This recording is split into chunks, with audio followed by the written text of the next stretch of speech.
Hi friends, welcome to my YouTube channel. मैं हूं P Mukhtar Ahmad.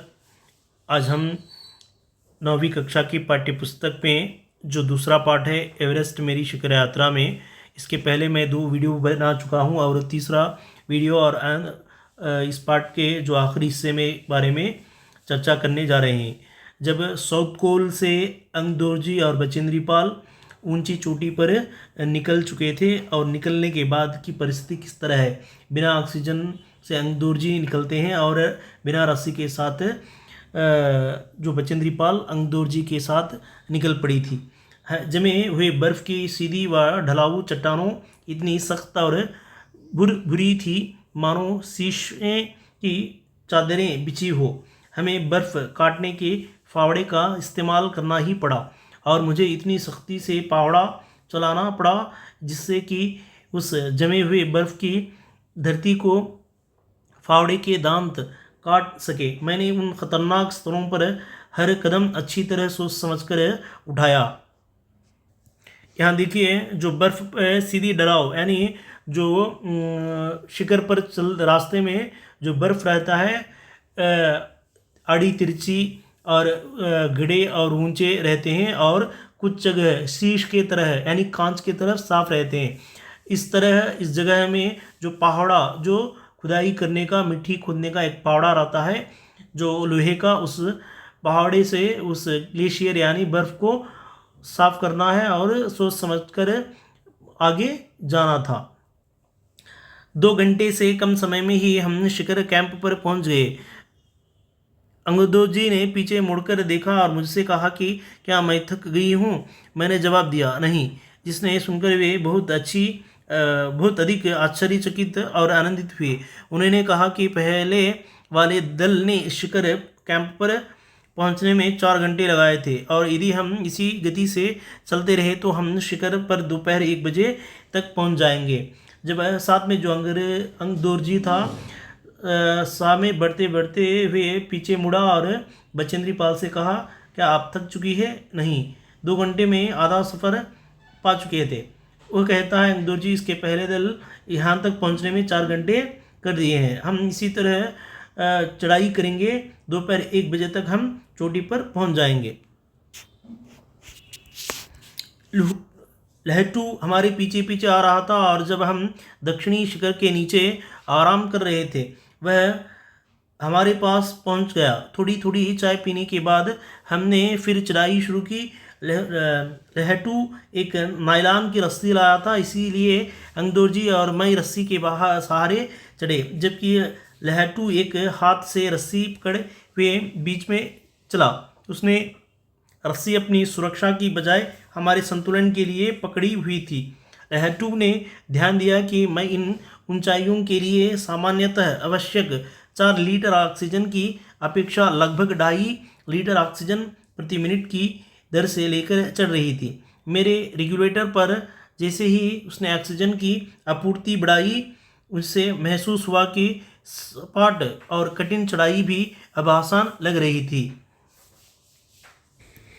यहाँ देखिए, जब अंगदोर्जी और बचेंद्री पाल जो दक्षिण शिखर के नीचे आराम कर रहे थे, उसी समय पीछे पीछे से लहटू और एक साथी इनके पीछे आता है और इनमें मिलता है। चाय और कुछ चाय पानी पीने के बाद चढ़ाई शुरू की है। जब लहटू ने एक नायलॉन की रस्सी लाई है, उस रस्सी के साथ अंगदोर्जी और रस्सी को सहारे चढ़ रहे थे। लहटू एक हाथ से रस्सी पकड़े हुए बीच में चला, यानी जो लहटू रस्सी में बैलेंस करने के लिए बीच में लहटू था और उस रस्सी को पकड़कर आगे जा रहा था। लहटू ने ध्यान दिया कि मैंने इन ऊंचाइयों के लिए सामान्यतः आवश्यक 4 लीटर यानी जो ऑक्सीजन ठीक तरह से लेना था, उसी ऑक्सीजन को मैं ठीक तरह से नहीं ले पा रही थी। उस समय 4 लीटर ऑक्सीजन की ज़रूरत थी, लेकिन मैं 2 लीटर ही ऑक्सीजन ले रही थी। जब लहटू ने रेगुलेटर से और आपूर्ति की जो गैस की ज़रूरत थी, ऑक्सीजन की जो ज़रूरत थी, उस ज़रूरत को लहटू ने पूर्ति किया है। यानी यहाँ मेरा कहने का ये उद्देश्य है, जो परिस्थिति में बचेंद्री को 4 लीटर की ऑक्सीजन थी, उस 4 लीटर के स्थान में जो लगभग 2.5 लीटर यानी 2.5 लीटर यानी अभी 1.5 लीटर कम में ऑक्सीजन ले रही थी बचेंद्री ने। तब लहटू ने उस 1.5 लीटर और बढ़ाई और 4 लीटर बन गए, जब वह आराम से सांस ले रही और आगे बढ़ रही थी। दक्षिण शिखर के ऊपर हवा की गति बढ़ गई थी। उस ऊंचाई पर तेज हवा के झोंके भूरे भूरे बर्फ के कणों को चारों तरफ उड़ा रहे थे, जिससे दृश्यता शून्य तक आ गई थी। अनेक बार देखा कि केवल थोड़ी दूर के बाद कोई ऊंची चढ़ाई नहीं है। ढलान एकदम सीधा नीचे चला गया है। यहाँ देखिए, जो चोटी पर पहुंचना था वहाँ तक जो अंगदोर्जी, लहटू और बचेंद्री संपूर्ण रूप से आखिरी तक पहुंच चुके थे। मेरी सांस मानो रुक गई थी। मुझे विचार खिंदा की सफलता बहुत नज़दीक है। 23 मई 1984 के दिन दोपहर के 1:07 पर एवरेस्ट की चोटी पर खड़ी थी। यहाँ देखिए, ये महत्वपूर्ण है। 23 मई 1984 के दिन दोपहर 1:07 पर एवरेस्ट की चोटी पर खड़ी थी। एवरेस्ट की चोटी पर पहुंचने वाली मैं प्रथम भारतीय महिला थी। जब जो एवरेस्ट शिखर पर चढ़ने का समय था, वह समय संपूर्ण रूप से हो चुका है। 23 मई 1984 में दोपहर 1:07 में वह एवरेस्ट की चोटी पर खड़ी थी और प्रथम भारतीय महिला थी। एवरेस्ट शंकु की चोटी पर इतनी जगह नहीं थी कि दो व्यक्ति एक साथ खड़े हो सके।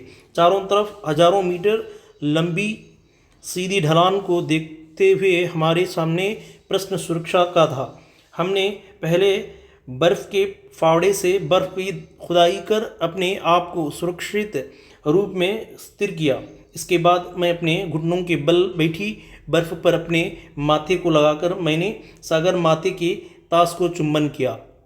बिना उठे ही मैंने अपने थैले से दुर्गा माँ का चित्र और हनुमान चालीसा निकाला। मैंने इनको अपने साथ लाए लाल कपड़े में लपेटे छोटी सी पूजा अर्चना की और इनको बर्फ में दबा दिया।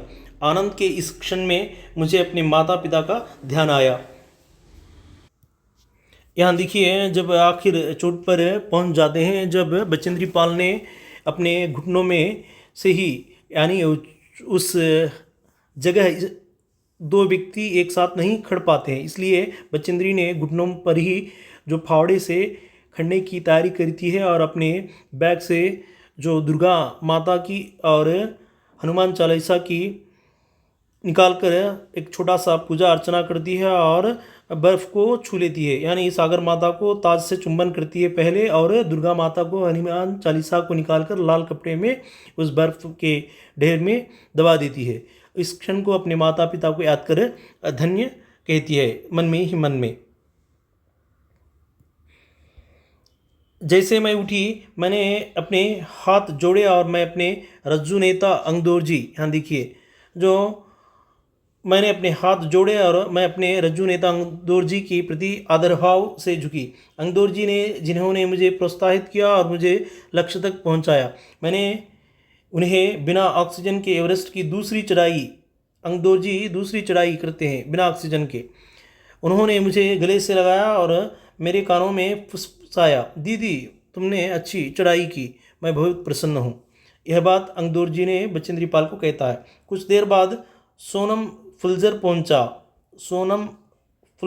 पहुँचे और उन्होंने फ़ोटो लेने शुरू कर दी।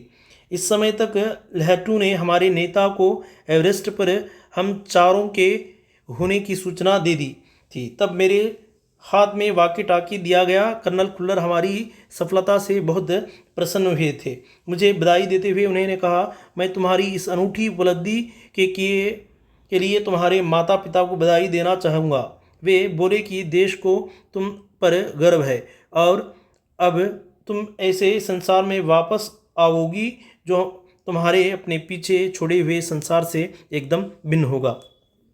यहाँ देखिए, उस शिखर पर पूरे 4 लोग रहते हैं। उनमें से इनके नाम यहाँ लिख देता हूँ।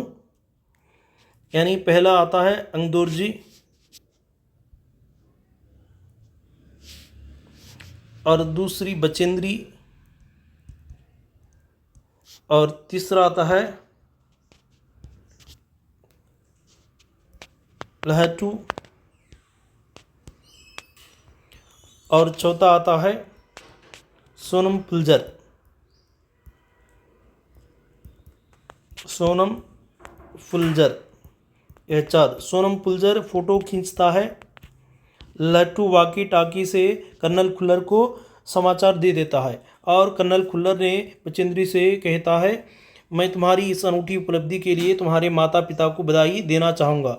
वे बोले कि देश को तुम पर गर्व है, और अब तुम ऐसे संसार में वापस जाओगी तो तुम्हारे अपने पीछे छोड़े हुए संसार से एकदम भिन्न होगा, कहकर कर्नल खुल्लर ने कहते हैं।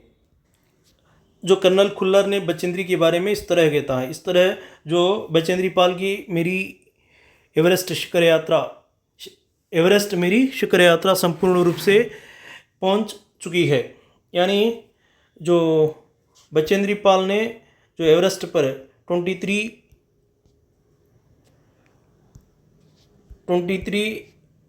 मई 1984 में जो 1:07 पर शिखर यात्रा को पूर्ण रूप से पहुंच चुकी थी, इस तरह भारत की पहली महिला बन चुकी है Bachendri Pal. Thank you friends, like me, share me, subscribe me. इस वीडियो को अपने मित्रों को शेयर कीजिए।